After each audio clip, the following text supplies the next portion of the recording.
हमने फिगर लिया है, तो इस फिगर में हमें ये एंगल 32 दिया है और ये एंगल हमें x - 13 दिया है। तो ये डायमीटर दिया है मान लीजिए, तो डायमीटर के एंड पॉइंट से सर्कल पे कभी भी अगर हम एंगल निकालते हो तो हमेशा वो 90 डिग्री ही रहता है। तो यानी कि अगर ये एंगल अगर 90 है तो बाकी दो एंगल कितने होने चाहिए, तो हमें वो 90 वैल्यू देना चाहिए। इसका मतलब क्या हो गया, अगर हम 32 + x - 13 अगर ये दो एंगल को ऐड करते हैं तो ये वैल्यू हमें 90 देना चाहिए था। तो ये हो जाएगा x + 19, इसकी वैल्यू हमें आनी चाहिए थी 90। तो यहाँ x + 19 यहाँ -19 करेंगे तो 90 - 19 तो ये हो जाएगा 71। यहाँ से ये वैल्यू कट जाएगा तो x का वैल्यू 71 आना चाहिए था। अगर ये ऑलरेडी x का वैल्यू 71 है तो x का वैल्यू 71 माइनस अगर 13 करते हैं तो ये वैल्यू आ रहा है 58। तो ये जो एंगल है तो ये आ रहा है हमारा 58 डिग्री। हमने प्रॉब्लम लिया 8⁻0 + 8⁻0�9 डिवाइडेड बाय 8�5। तो अगर हमें पता है कि a⁻0 होता है, यानी कि कोई भी नंबर है उसके अगर पावर में अगर 0 है तो वो वैल्यू हमेशा 1 ही रहेगा। तो यानी कि ये जो वैल्यू है तो यहाँ ये वैल्यू है, तो ये वैल्यू इसका वैल्यू 1 आ गया, इसका वैल्यू 1 आ गया। तो 1 + 1 कितना हो गया, तो ये वैल्यू हो गया हमारा, यानी 8⁻0 है तो ये 1 है। तो यानी कि ये वैल्यू 1 है तो 1 + 1 2�9 आ गया। तो ये क्या वैल्यू हो गया, 1 + 1 2 हो गया, तो 2�9 डिवाइडेड बाय ये वैल्यू कितना था, तो ये वैल्यू आ गया है 8�5। तो ये जो वैल्यू है तो ये 2�9 वैल्यू आया और नीचे वैल्यू कितना था, 8�5 वैल्यू था। अगर हम इसको जो 2�9 वैल्यू है तो 2�9 को हम क्या लिख सकते हैं, अगर मान लीजिए ये 2�9 वैसे लिखेंगे और 8 जो है तो 8 को लिखेंगे 2�3 उसकी पावर में 5, तो ये वैल्यू लिखेंगे। तो ओवरऑल जो वैल्यू है तो ये वैल्यू आ गया 2�9 डिवाइडेड बाय 2�15। तो ये वैल्यू आ गया, तो 2�15 यानी ये वैल्यू हो जाएगा 2�9 × 2⁻⁻5। अगर ये वैल्यू मान लीजिए ये हमने क्या किया, इसको ऊपर लेके गए तो यानी कि ये क्या हो जाएगा 2�9 - 15। एग्जैक्टली क्या होगा, ये क्या करते हैं इस पर्टिकुलर केस में, हम इसको एग्जैक्टली जो पावर है पावर को ऐड करते हैं तो ये -15 हो जाएगा। बेस से में तो हमने पावर ये किया तो ये हो गया 2⁻6। तो इसको क्या लिख सकते हैं 1/2�6 और 2�6 की पावर 2 4 8 16 32 तो 1/64 जो है तो ये वैल्यू बन जाएगा। तो ये जो गिवन प्रॉब्लम है इसका सॉल्यूशन हो गया 1/64।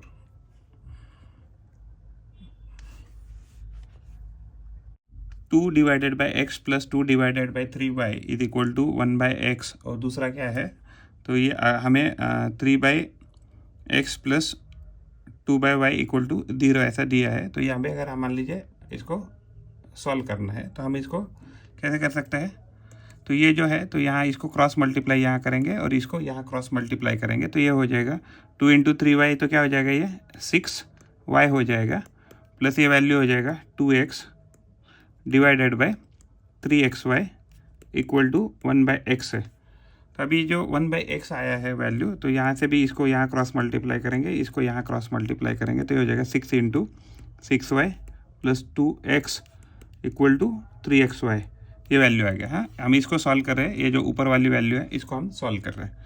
तो ये हो जाएगा 36y + 12x equal to 3xy, तो ये वैल्यू हमें मिली है।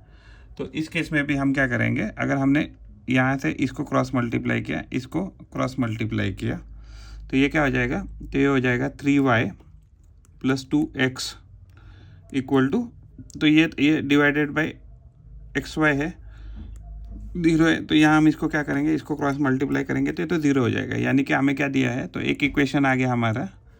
तो एक इक्वेशन है 36y + 12x equal to 3xy, ये वाला। और दूसरा इक्वेशन यहाँ से आएंगे, इसको क्रॉस मल्टीप्लाई करेंगे तो ये क्या बनने वाला है, तो ये बनने वाला है 3y + 2x इक्वल टू 0। तो ये दूसरा इक्वेशन है। तो ये जो इक्वेशन है इस इक्वेशन को हम क्या करेंगे, इस इक्वेशन को हम 6 से मल्टीप्लाई करेंगे। अगर 6 से मल्टीप्लाई करेंगे तो ये वैल्यू क्या आ रहा है, तो ये वैल्यू आ रहा है हमारा 6 से मल्टीप्लाई करने के बाद 18y + 12x इक्वल टू 0 आ रहा है। इस पूरे इक्वेशन को हमने क्या किया, 6 से मल्टीप्लाई किया। इस पूरे इक्वेशन को हमने 6 से मल्टीप्लाई किया। दूसरा इक्वेशन क्या था हमारा, 36y + 12x = 3xy, ऐसे कह सकते हैं। तो अगर दोनों को हमने सब्ट्रैक्ट किया तो सब्ट्रैक्ट करने के बाद ये वैल्यू कट जाएगा और यहाँ बच जाएगा 18y = 3xy, ये वैल्यू मिल रही है हमें। तो अगर ये वैल्यू मिल रही है तो इससे क्या पता लगता है, एक तो y अगर यहाँ से कट करते तो हम कह सकते हैं, तो y वैल्यू कट करते हैं तो y का वैल्यू 1 तो है तो 0 आ सकता है। दूसरा वैल्यू क्या है, -18 = 3x मिल सकता है। तो अगर ये वैल्यू मिला तो यहाँ से हम 3 से डिवाइड, यहाँ से भी 3 से डिवाइड, तो x का वैल्यू क्या मिल सकता है, x का वैल्यू -6 मिल सकता है। तो x का वैल्यू जो है तो यहाँ से -6 मिल सकता है। तो यह हमारे इसके क्या हो सकता है, तो 2 सॉल्यूशन हो सकता है। 2 / x + 3 / 2 / 3y = 1/x, और दूसरा इक्वेशन हमें मिला है 3 / x + 2 / y = 0। तो अगर हम इस पर्टिकुलर इक्वेशन को देखते हैं तो इस इक्वेशन से हमें क्या पता लगता है कि 3 / x जो है तो उसका वैल्यू -2 / y के बराबर आनी चाहिए। यानी कि अगर हम यहाँ से यहाँ शिफ्ट करें, क्रॉस मल्टीप्लाई करें, इसको यहाँ क्रॉस मल्टीप्लाई करें तो क्या मिल रहा है, 3y = -2x जो है तो ये वैल्यू हमें मिल रही है।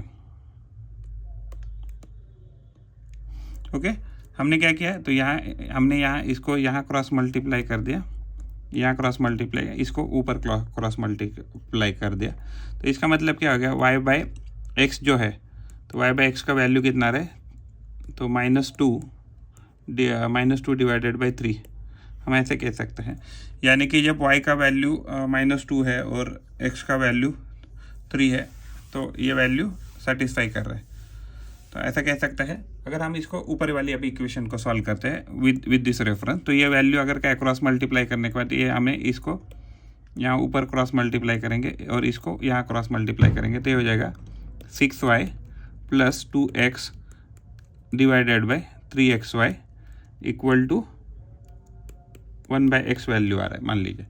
तो ऊपर से अगर मान लीजिए 2 कॉमन निकाला तो 2 कॉमन निकालने के बाद ये क्या हो जाएगा, 3y + x / 3xy / 1/x, ऐसा वैल्यू आ रहा है। तो y का वैल्यू मान लीजिए -2 रखते हैं यहाँ, और अगर ये वैल्यू इसके बराबर आ गए तो जो भी हमने वैल्यू ढूंढा था ये सही है, हम ऐसे कह सकते हैं। तो ये हो जाएगा 2 / 3 और ये हो जाएगा 3, y का वैल्यू कितना रखेंगे, तो y का हम -2 रखेंगे। 3 × -2 क्या हो जाएगा, 3 × -2 -6 हो जाएगा, प्लस x का वैल्यू कितना रखना है, हमें 3 रखना है। एंड जो 3 जो है x जो है तो x का वैल्यू हमने रखा 3 और उसका मल्टीप्लिकेशन किसके साथ करेंगे, तो वो है -2 के साथ।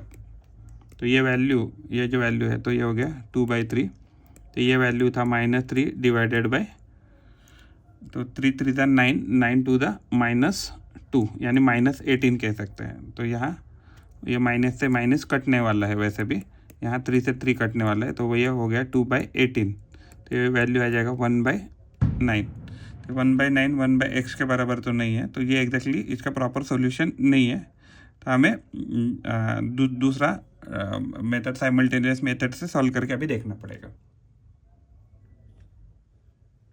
5 × 2n = 10 आता है। तो हमें क्या पता है, अगर हम 5 × 2 करेंगे तो ये वैल्यू 10 आना चाहिए। तो इसका मतलब क्या है कि यहाँ इसकी पावर कितनी है, 1। तो इस अगर यहाँ से देखेंगे और इसको कंपेयर करें इस वाले के साथ, तो यानी कि ये क्या दे रहा है वैल्यू, तो हमें ये वैल्यू दे रहा है n = 1। हमने ट्रायंगल लिया है, इसमें एक एंगल हमें 65 डिग्री दिया है, एक एंगल हमें x + 32 दिया है और दूसरा एंगल हमें 62 + x दिया है। तो तीनों एंगल की टोटल कितनी आनी चाहिए, तो 180 डिग्री आनी चाहिए। अगर हम तीनों एंगल को अगर जोड़ें तो क्या मिलेगा हमें, 65। तो ये वैल्यू हमें मिलेगा, तो ये वैल्यू हमें मिल रही है 65 + x + 32 + 62 + x। ये वैल्यू किसके बराबर आएगी, तो 180 के बराबर आएगी। तो x + x कितना देगा वैल्यू, तो 2x देगा, प्लस तो ये 62 + 32 + 65। तो 65 + 62 + 32 ये वैल्यू कितना दे रहा है, 159 दे रहा है, तो ये 159 वैल्यू दे रहा है इक्वल टू 180। अगर दोनों साइड से अगर हम 159 माइनस करते हैं तो ये हो जाएगा 60 21। तो यानी कि अगर दो साइड से अगर हम 2 अगर डिवाइड करें तो x का वैल्यू क्या आ रहा है, तो x का वैल्यू आ रहा है 10.5। तो 10.5 वैल्यू आ रहा है अगर दोनों साइड से अगर हम माइनस करें। तो यानी कि ये जो एंगल है तो ये तो 10.5 जो है, तो x प्लस जो 32 एंगल है, तो x प्लस 32 जो एंगल है, एंगल क्या हो जाएगा, तो ये एंगल हो जाएगा 10.5 प्लस 32 यानी कि ये हो जाएगा 42.5। तो एक एंगल आ गया, ये एंगल आ गया 42.5, और ये जो एंगल है 62 plus x, 62 plus x equal to हो जाएगा 62 प्लस 10.5, तो ये वैल्यू आ जाएगा 72.5। तो यानी ये जो एंगल है तो ये क्या बनने वाला है 72.5। फिगर लिया है तो ये एग्जैक्टली ये जो दो लाइन है तो एक दूसरे को पैरेलल दी है। तो अगर ये लाइन का अगर एंगल ऊपर 70 है तो ये भी एंगल कितना रहेगा, तो 70 ही चाहिए, क्योंकि ये दोनों लाइन क्या है तो पैरेलल है। तो अगर ये 70 है तो ये जो एंगल है तो ये 90 था, 90 प्लस 30 कितना हो जाएगा, ये 90 है, 90 प्लस 30 120। तो ये कितना एंगल होना चाहिए, तो ये 60 होना चाहिए, तभी जाके ये ट्रायंगल की एंगल सम प्रॉपर्टी कंप्लीट करेगा और ये 180 बना देगा। तो अभी हमें क्या पता है कि ये जो टोटल एंगल है, ये अगर हम ग्रीन वाला ये एंगल देखें तो ये कंप्लीट एंगल देखें तो ये कंप्लीट एंगल कितना होना चाहिए, 180 होना चाहिए। यानी कि इस केस में क्या हो जाएगा, ये 60 प्लस 70 प्लस 2a ये किसके बराबर आना चाहिए, तो 180 के बराबर आना चाहिए। यानी कि 130 प्लस 2a किसके बराबर आना चाहिए, तो 180 के बराबर। दोनों साइड में हम क्या करेंगे 130 माइनस करेंगे तो 2a किसके बराबर आ जाएगा, तो 50 के बराबर आ जाएगा। दोनों साइड से 2 से डिवाइड करेंगे तो a का वैल्यू क्या आ रहा है 25 आ रहा है, और 2a का वैल्यू क्या आया था, तो वो 50 आया था। तो यानी कि ये जो एंगल है तो ये एंगल कितना डिग्री रहेगा, तो 50 डिग्री रहेगा। तो पैरेलल लाइन में इसमें याद रखने जैसा क्या था, पैरेलल लाइन में जो करस्पॉन्डिंग एंगल्स रहते हैं, ये एंगल और ये एंगल क्या रहेगा, तो सेम रहेगा। 100 स्क्वायर माइनस 96 स्क्वायर, तो हमें क्या पता है ए स्क्वायर माइनस बी स्क्वायर, इसको क्या लिख सकते हैं ए प्लस बी इंटू ए माइनस बी लिख सकते हैं। तो यानी कि 100 स्क्वायर माइनस 96 जो स्क्वायर है तो इसको हम क्या लिख सकते हैं 100 प्लस 96 और 100 माइनस 96। तो ये क्या हो जाएगा, तो 100 प्लस 96 ये 196 हो जाएगा, और 100 माइनस 96 जो वैल्यू है तो ये वैल्यू 4 आ जाएगा। अगर हम इसको स्क्वायर रूट में रखते हैं, यानी कि जो भी हमें वैल्यू दिया था अगर इसमें हम लिखते हैं तो ये वैल्यू क्या हो जाएगा 196 और दूसरे ब्रैकेट में हो जाएगा 4। तो यानी कि यहाँ उसको अगर ब्रैकेट के बाहर निकाले तो ये जो वैल्यू है तो ये किसका स्क्वायर है, तो ये 4 का स्क्वायर है, 14 का सॉरी। तो ये 14 का स्क्वायर है तो स्क्वायर रूट के बाहर लिखा, और ये जो वैल्यू है 4 तो ये किसका स्क्वायर है, तो स्क्वायर तो ये 2 का स्क्वायर 4 होता है। तो यानी कि ये जो वैल्यू हमें मिला तो इसको हम प्लस और माइनस लिखेंगे, क्योंकि जब भी हम स्क्वायर रूट के बाहर वैल्यू लिखते हैं तो हमेशा हमें दो वैल्यू मिलती है प्लस और माइनस। ये 28 मिल रहा है, तो यानी कि जो प्लस और माइनस जो 28 है इस पर्टिकुलर प्रॉब्लम का सोल्यूशन है।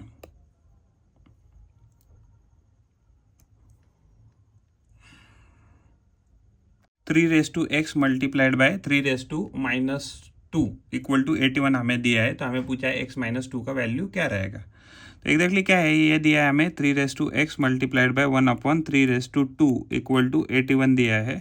इसको फर्दर सॉल्व करेंगे तो हो जाएगा 3 raise to x multiplied by 1/9 equal to 81 है। तो इस साइड हम मल्टीप्लाइड 9 से करेंगे, यहाँ से भी मल्टीप्लाइड बाय हम 9 से करेंगे। तो यहाँ से जैसे ही हम 9 से मल्टीप्लाई करते हैं तो ये 9 से 9 कट जाएगा, और ये वैल्यू हमें क्या मिल रही है, तो ये जो वैल्यू है हमें, तो ये वैल्यू मिल रही है हमें 3 raise to x equal to, तो ये क्या होता है कि 3 रेस टू 4 है, ये एग्जैक्टली 3 रेस टू 4, 3 9 7 सेकेंड, और ये जो वैल्यू है 9, तो 9 क्या है, तो ये 3 रेस टू 9 है ना, तो 9 जो है तो वो होता है 3 रेस टू 2।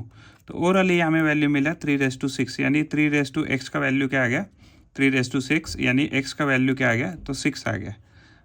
तो हमें क्या पूछा था x माइनस 2, तो अगर हम इसको x माइनस 2 करते तो ये जगह 6 माइनस 2 इक्वल टू 4 तो हमारा पर्टिकुलर आंसर है इस क्वेश्चन का।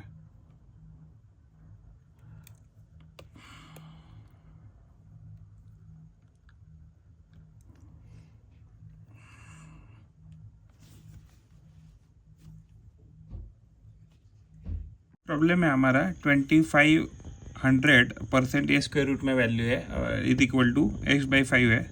तो जो स्क्वायर रूट में वैल्यू लिखी है तो ये क्या लिखा है 25, स्क्वायर रूट में जो भी वैल्यू लिखी है वो वैल्यू है 2500 डिवाइडेड बाय, हम इसको 100 कह सकते हैं क्योंकि परसेंट में दिया है। तो ये वैल्यू क्या हो जाएगा, तो x/5 के बराबर दिया है, 10101010 वैल्यू कट जाएगा। तो यानी कि अगर स्क्वायर रूट में ये वैल्यू क्या आ गया तो ये हो गया 25 आ गया स्क्वायर रूट के अंदर, तो ये x/5 के बराबर है। जैसे हम इसको स्क्वायर रूट से बाहर निकालेंगे तो ये वैल्यू क्या हो जाएगा +और -5 आ सकता है। तो ये हो जाएगा x/5। तो इस साइड में हम क्या करेंगे तो 5 से मल्टीप्लाई करेंगे, यहाँ भी हम 5 से मल्टीप्लाई करेंगे। तो हमारा जो x रहेगा तो क्या आ जाएगा +और -25 जो है, तो ये हमारा इसका आंसर हो जाएगा। 18/50 वैल्यू है तो इज इक्वल टू x/20 हमें दिया है। तो 18/50 जो है तो इसको हम क्या लिख सकते हैं 9 × 2 और 25 × 2, 50 को ऐसा लिखा और ये आ गया वैल्यू x/20। यहाँ 2 से 2 वैल्यू कट जाएगा तो ये बच जाएगा 9/25 इज इक्वल टू x/20। इस साइड हम 20 से मल्टीप्लाइड करेंगे, इस साइड भी हम 20 से मल्टीप्लाइड करेंगे। यहाँ 20 से 20 वैल्यू कट जाएगा तो यहाँ x बचेगा। तो ये हो जाएगा 5 4 दा 20, 5 5 दा 25, तो 4 9 दा 36, 36 डिवाइडेड बाई 5 जो है तो ये हमारा वैल्यू आ जाएगा। तो ये हमारा वैल्यू आ जाएगा √2m divided by 15 is equal to 4 divided by √2m। तो ये जो वैल्यू हमें दिया है तो ये वैल्यू हम क्या लिख सकते हैं √2√m ऐसे लिख सकते हैं, और डिवाइडेड बाय हम यहाँ 15 लिखेंगे और 4 को ऐसे ही रखेंगे, और ये जो वैल्यू है तो ये √2 और √m ऐसे लिखेंगे। तो एग्जैक्टली ये साइड जो है लेफ्ट हैंड साइड, तो अगर हम लेफ्ट हैंड साइड को √2/m से मल्टीप्लाई करते हैं और यहाँ भी √2m से मल्टीप्लाई करते हैं तो ये क्या हो जाएगा, ये वैल्यू यहाँ कट जाएगी, ये वैल्यू यहाँ कट जाएगी। तो √2 ये वैल्यू क्या है √2√m multiplied by √2√m equal to 4 आ गया, ये डिवाइडेड बाय 15 था। तो एग्जैक्टली ये स्क्वायर हो जाएगा इसका, तो ये √2 × √2 हो जाएगा और √m × √m क्या हो जाएगा, तो ये m बन जाएगा। तो डिवाइडेड बाय 15 है इक्वल टू 4 वैल्यू आ गया। तो यहाँ हम 15/2 से मल्टीप्लाई करेंगे और यहाँ भी हम 15/2 से मल्टीप्लाई करेंगे। 15 से 15 वैल्यू कटने वाली है, 2 से 2 वैल्यू कटने वाली, तो m का जो वैल्यू है तो ये 2 1 दा, ये 2 2 दा, तो ये वैल्यू आ रही है 30। तो m का वैल्यू आ रहा है यहाँ 30।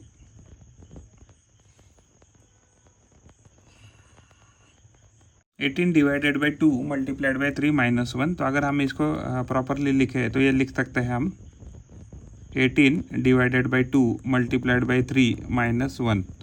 तो ये वैल्यू क्या हो जाएगा, तो ये हो जाएगा 2 1 दा, 2 9 दा, तो 9 3 दा 27, तो 27 डिवाइडेड बाई 1 -1। तो यानी कि ओवरऑल ये वैल्यू क्या आ गया 27 -1 कह सकते हैं। तो ये वैल्यू इसका आ जाएगा आंसर 26।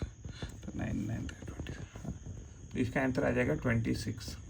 25 स्क्वायर रूट में x² - 1 इज इक्वल टू 200 है। तो ये जो स्क्वायर रूट में वैल्यू है x² - 1, इसको मैं p कंसीडर करता हूँ, तो ये क्या हो जाएगा 25 × p इक्वल टू 200 आ जाएगा।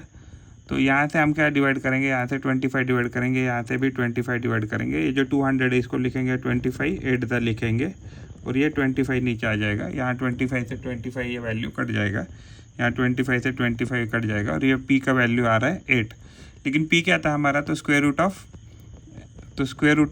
x² - 1 इक्वल टू 8 आया।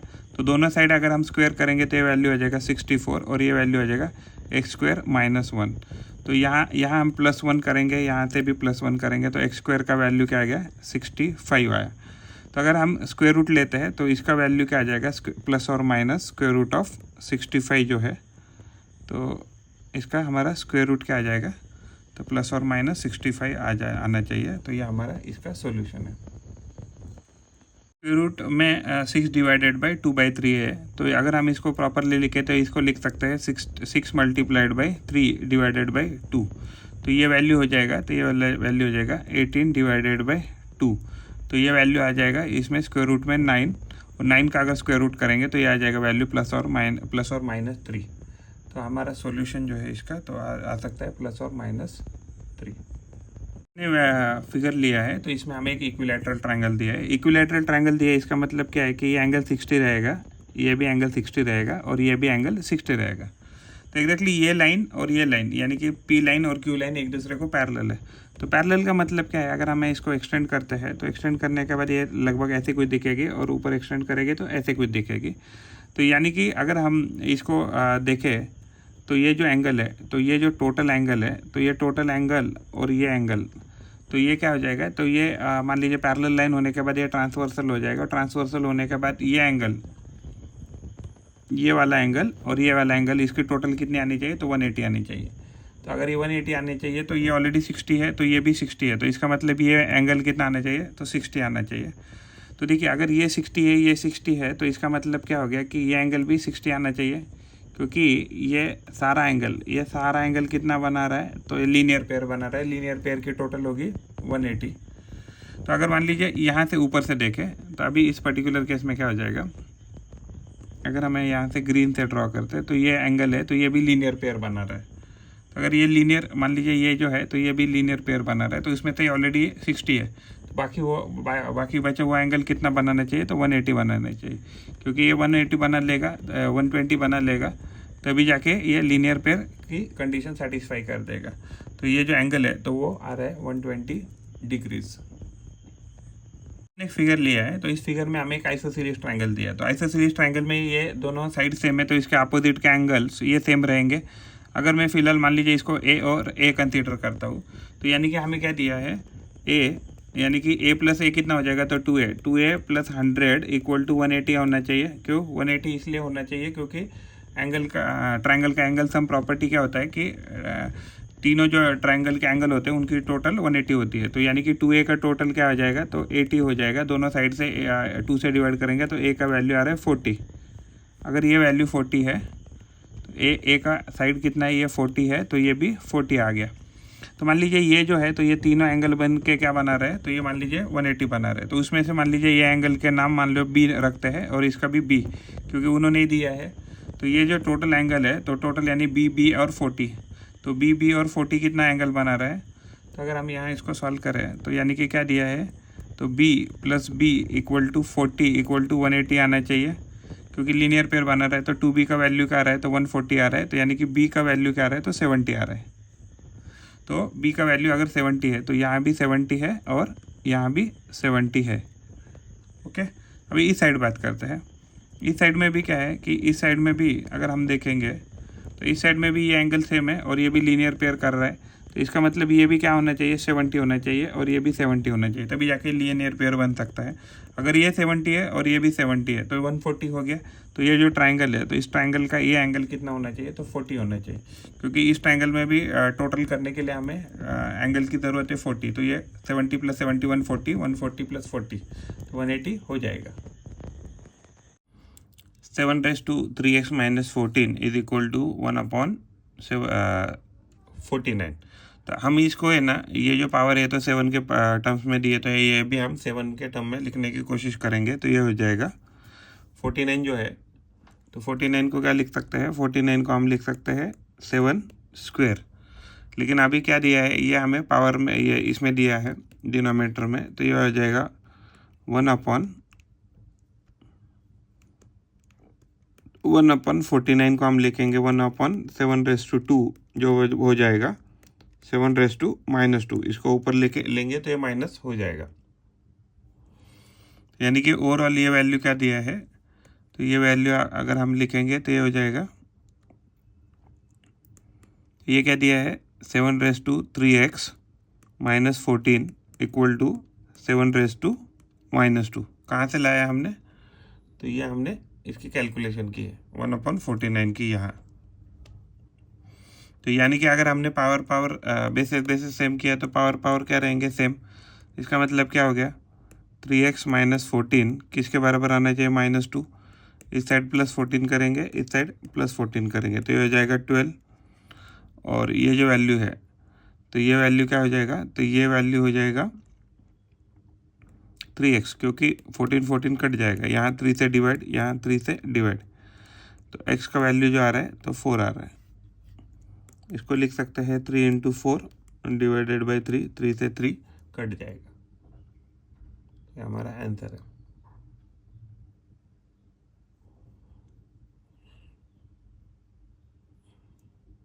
%16 डिवाइडेड बाय 8%, तो 16% को हम क्या लिख सकते हैं? 16% को हम लिख सकते हैं, 16% को हम लिखेंगे 16/100 डिवाइडेड बाय 8% को हम लिखेंगे 8/100। अगर हम यहाँ देखेंगे तो ये 100 और ये 100 कट जाएगा और ओवरऑल वैल्यू बचेगा 16 डिवाइडेड बाय 8। तो ये वैल्यू कितना आ गया? 16 डिवाइडेड बाय 8%, यानी कि ये हो जाएगा 2। लेकिन हमें इसको किसके फॉर्म में लिखना है? परसेंट के फॉर्म में लिखना है। तो परसेंट से फॉर्म में लिखना है तो हमें क्या हो जाएगा? इसको हमें 100 से मल्टीप्लाई करना पड़ेगा, तो ये हो जाएगा 200%। तो ये वैल्यू क्या हो जाएगा? 200%। हमने 100 से क्यों मल्टीप्लाई किया? क्योंकि हमें आंसर किस में पूछा है? परसेंट में पूछा था, तो इसके लिए इसका आंसर आ जाएगा 200%। 16⁻² - 1 डिवाइडेड बाय 35, तो ये जो वैल्यू है तो इसको हम क्या लिख सकते हैं?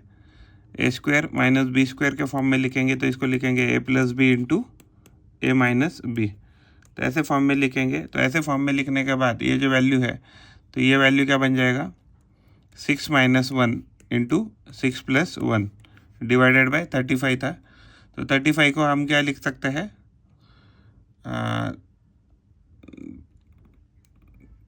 तो ये ऑलरेडी 36 ही दिया था, तो हम डायरेक्टली कट भी कर सकते थे। तो ये जो वैल्यू है, अगर हम ये जो ऊपर का वैल्यू देखें तो 6⁻² 36, 36 - 1 35 हो जाएगा। तो 35/35 = स्क्वायर रूट ऑफ, तो ये किसका स्क्वायर रूट होता है?